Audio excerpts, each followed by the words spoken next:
குடும்பம் இருந்தும் முதியவர்கள் ஏன் தனிமையாக உணர்கிறார்கள்? ஒரு வீடு, அதில் மகன், மருமகள், பேர குழந்தைகள் என எல்லாரும் இருக்கிறார்கள். சாப்பாடு நேரத்திற்கு கிடைக்கிறது, மருந்துகள் வாங்கி தருகிறார்கள், தேவையான பொருட்களையும் வாங்கி தருகிறார்கள். ஆனால் அந்த வீட்டில் இருக்கும் ஒரு முதியவரின் மனதில் மட்டும் ஒரு கேள்வி: என்னுடன் கொஞ்ச நேரம் பேச யாராவது இருக்கிறார்களா? இதுதான் பல முதியவர்களின் சொல்லப்படாத தனிமை. தனிமை என்பது தனியாக இருப்பது மட்டுமல்ல.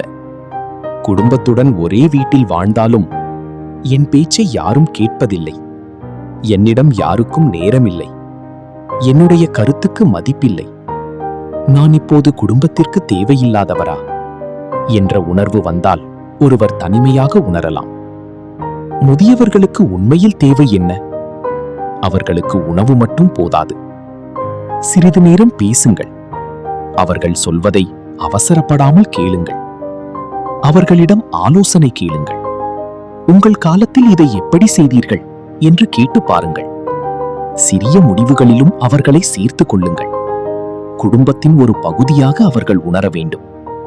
அவர்களுடன் நேரம் செலவிடுங்கள். ஒரே வீட்டில் இருப்பது வேறு, ஒன்றாக நேரம் செலவிடுவது வேறு.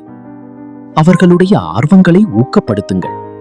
நண்பர்கள், ஆன்மீகம், வாசிப்பு, தோட்டம், இசை, பயணம், சமூக பணிகள் என அவர்களுக்கு பிடித்த விஷயங்களில் ஈடுபட உதவுங்கள். ஒரு சிறிய மாற்றம் பெரிய மகிழ்ச்சி. தினமும் இரவு 10 நிமிடங்கள் மட்டும், இன்று நாள் எப்படி இருந்தது, உங்களுக்கு என்ன பிடித்தது, ஏதாவது கவலை இருக்கிறதா என்று கேளுங்கள்.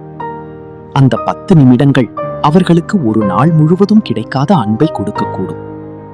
முதியவர்கள் நம்மிடம் எப்போதும் பணம் கேட்பதில்லை. பல நேரங்களில் அவர்கள் கேட்பது, என்னை நினைவில் வைத்திருக்கிறீர்களா என்பதைத்தான்.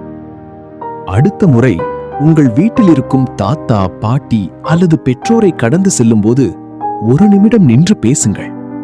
அவர்களுக்கு நீங்கள் கொடுக்கும் மிக பெரிய பரிசு உங்கள் நேரமாக இருக்கலாம்.